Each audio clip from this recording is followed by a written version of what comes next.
اگر کسی کو 62, 63 کی سزا دینی ہے تو وہ 184(3) یا 199 میں نہیں ہو سکتی. یہ ہائی کورٹس کا یا سپریم کورٹس کا کام نہیں ہے. پبلک اکاؤنٹس کمیٹیز کا جو کردار تھا اس کی افادیت کم ہوئی تو یہ نیب جیسے بےہودہ ادارے بن گئے. خود ہی اپنے آپ کو طے کر لیں گے, پولیٹیکل پارٹیز اپنا ایک بندہ اٹھائیں گی اور اس کو پرائم منسٹر پریزیڈنٹ بنا کے بٹھا دیں گی.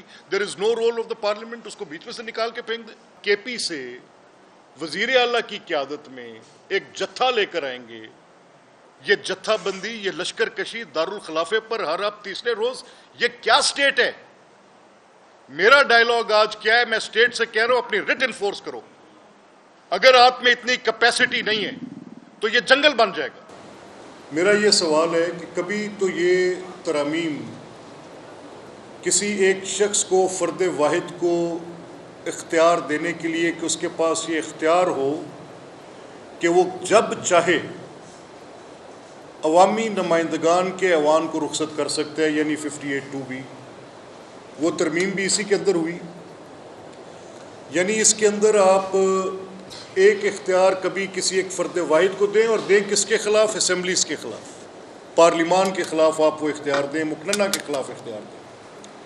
اور پھر جب جج صاحبان ایک اختیار اپنے پاس لیں, وہ اختیار کیسے لیں؟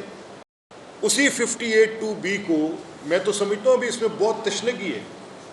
184(3) کے اندر آپ نے 2 حکومتوں کو گھر بھیجا.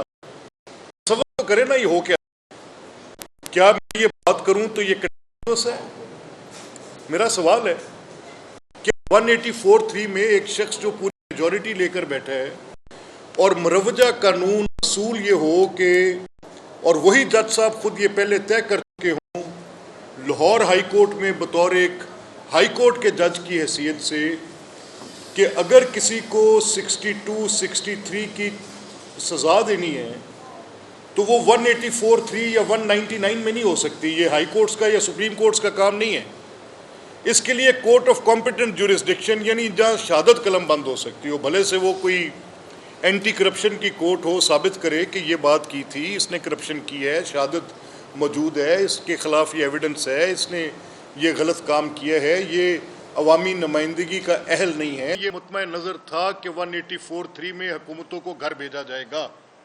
اور یہ 62-63 جنرل ضیاء الحق صاحب نے ڈالی ہے. بھائی صاحب, آئین میں یہ نہیں تھی. 1973 کے آئین کو اس کی اصل شکل میں بحال کرنے تک ہم یہ بات کرتے رہیں گے. اب ججز نے کیا کیا؟ ججز نے کہا کہ نہیں جی نہیں, یہ اختیار کہ جج کون ہوگا یہ خود ہی جج فیصلہ کریں گے, کوئی تیسرا بندہ نہیں کر سکتا. یہ اختیار کہ جج کون نہیں رہے گا یہ بھی فیصلہ جج خود ہی کریں گے. اگر اس 26ویں آئینی ترمیم کے کسی ایک نقطے پر کوئی شخص معترض ہے تو ذرا بتائے کہ کیا بات ہے.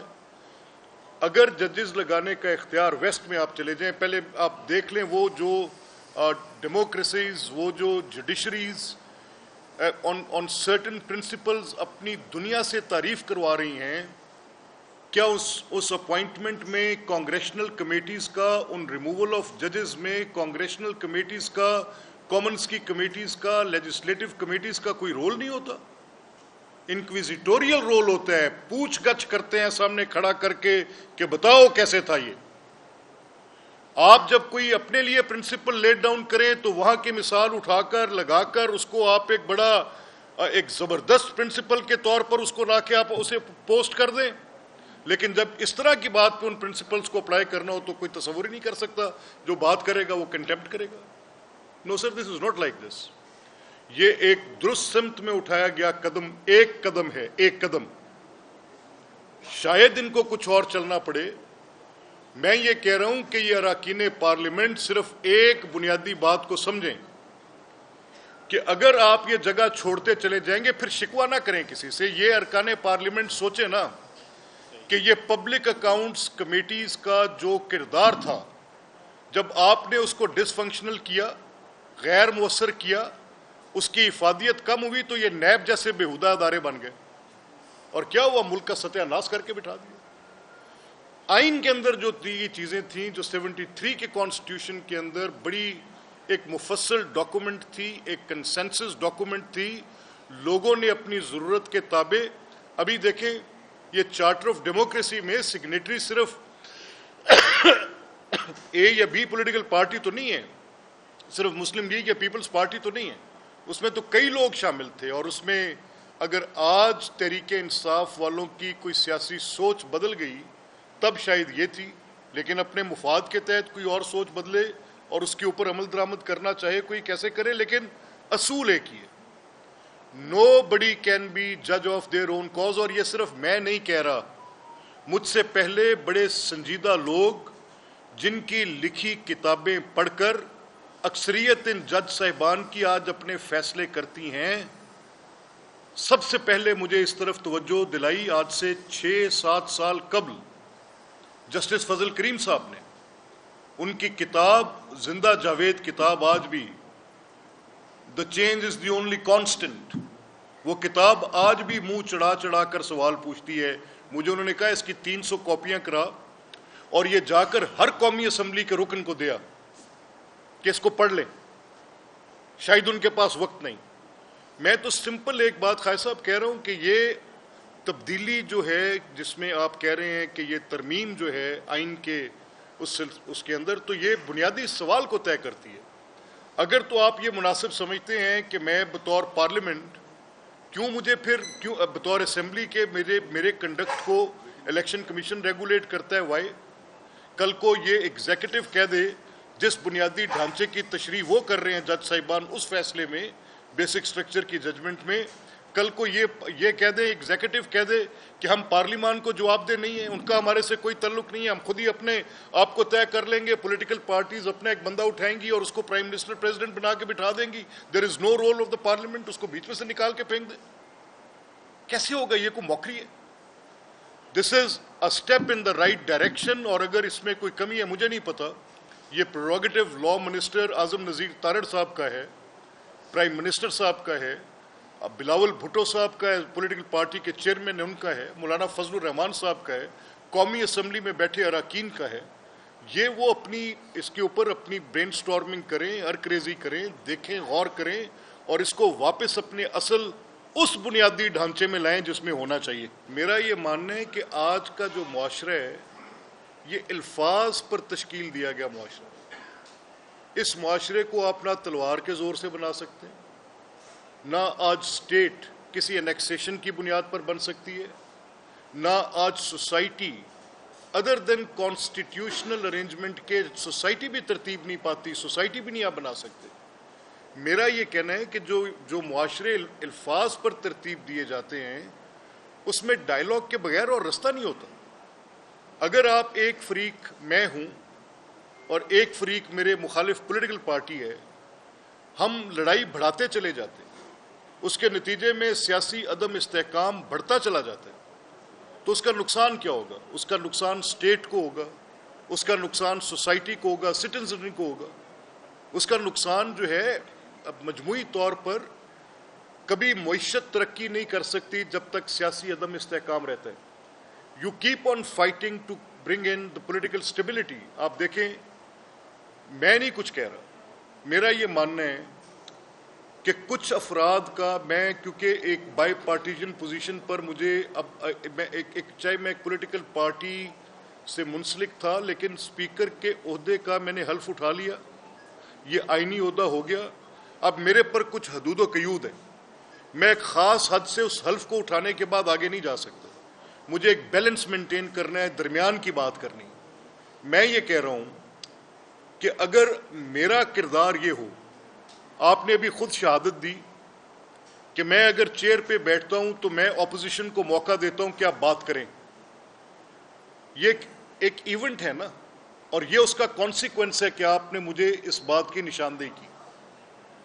اب ایونٹ کیا ہے کہ آپ فیصلہ کر لیتے ہیں کہ آپ کے پی سے وزیر اعلیٰ کی قیادت میں ایک جتھا لے کر آئیں گے جو مسلح ہوگا، جس کے ساتھ کرینز ہوں گی، جس کے ساتھ آرمڈ ملیشیا ہوگی، جس کے ساتھ آپ کی پولیس کے کنٹنجنٹ ہوں گے جو صرف اس مقصد کے ساتھ آپ کے چل رہے ہوں گے کہ وہ فورسفلی جو اگلے لا انفورسرز ہیں ان کے بیریئرز کو اٹھائیں گے. وہاں پر ایریل فائرنگز ہوں گی، وہاں پر لوگوں کا لائف لاس ہوگا، اور یہ ایک دفعہ نہیں ہوگا. پرویز خٹک صاحب نے بھی یہ کیا, علی امین بھی یہ کر رہے ہیں. کیا تماشا ہے؟ یہ قرون وسطیٰ کا دور ہے. یہ جتھا بندی, یہ لشکر کشی دارالخلافے پر ہر اب تیسرے روز, یہ کیا سٹیٹ ہے؟ میرا ڈائیلاگ آج کیا ہے؟ میں سٹیٹ سے کہہ رہا ہوں اپنی رٹ انفورس کرو. اگر آپ میں اتنی کیپیسٹی نہیں ہے تو یہ جنگل بن جائے گا. انفورس دیٹ رٹ. یہ گورنمنٹ میں بیٹھے لوگ اپنی اس حکومت کے اندر, یہ احتجاج نہیں ہے, یہ وہ پیسفل پروٹیسٹ نہیں ہے جو میری لائف کو ڈسرپٹ کر دے. یہ کیسا پیسفل پروٹیسٹ ہے جب نتیجے میں آگ لگتی ہے, نتیجے میں بسز توڑ دی جاتی ہیں, نتیجے میں میٹرو سٹیشنز کو جلا دیا جاتا ہے, نتیجے میں عسکری بینک کو آگ لگ جاتی ہے, نتیجے میں 29 چھاونیوں پر ایک ہی دن حملہ ہو جاتا ہے, اور میں اس کو سمجھ رہا ہوں یہ میری سیاست ہے. سر, میں اگر آج کسی سے بات کرنا چاہ رہا ہوں تو میں ان ذمہ داران سے بات کرنا چاہ رہا ہوں, چاہے وہ فوج ہے, چاہے وہ جج ہے, چاہے وہ حکومت ہے, چاہے وہ پولیٹیکل پارٹیز ہیں. میں ایز اے سٹیزن بات کرنا چاہ رہا ہوں. اور میرا گناہ تو میرے ہاتھوں پہ ڈالو یار. کس چیز کی سزا ہے؟ میرا بچہ گھر سے باہر نہیں نکل سکتا کہ باہر انتشاری پھر رہے. میرا خواتین بیٹیاں گھر سے باہر نہیں جا سکتی کہ جاب پر کیسے جائیں, باہر انتشاری پھر رہے. 6 دن پوری پبلک لائف ڈسرپٹ کر کے برباد. What is this? Is this a political party? حد ہوتی ہے. اور آپ جب بات کرتے, آپ کیوں بات نہیں کرتے طالبان کے ساتھ؟ بارش ہیں, پابند صوم و صلات ہیں, کس لیے بات نہیں کرتے ان سے؟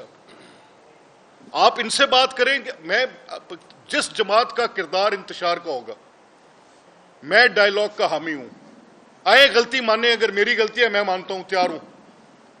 میں نے یہ غلطی ماننی ہے کہ میں نے کہاں پر غلط کیا. اگر کسی وقت پر میری جماعت نے سپریم کورٹ پر چڑھائی کی, غلط کی, میرے میں جرت ہے, میں کہہ رہا ہوں. کیوں کیا؟ کب؟ کون تھے مشاہیر جنہوں نے یہ مشورہ دیا؟ کہاں ہیں آج تاریخ کے صفحوں پر وہ لوگ؟ Short left. یہ عقل کے اندھے, ان کو نظر نہیں آ رہا ہے یہ پالیٹکس نہیں ہے. یہ لوگ نہیں قبول کریں گے یہ باتیں. پبلک یہ چند لمحوں کی رومانس تا حیات کا پٹا نہیں ہے, پرپیچول لیز نہیں ہے. آپ نے یہ انتشار پھیلایا ہے, آپ اس کا ٹول پے کریں گے, کاسٹ. یہ پاکستان کے لوگ آپ سے اس کا ہدیہ وصول کریں گے, یہ میں لکھ کے دیتا ہوں آپ کو.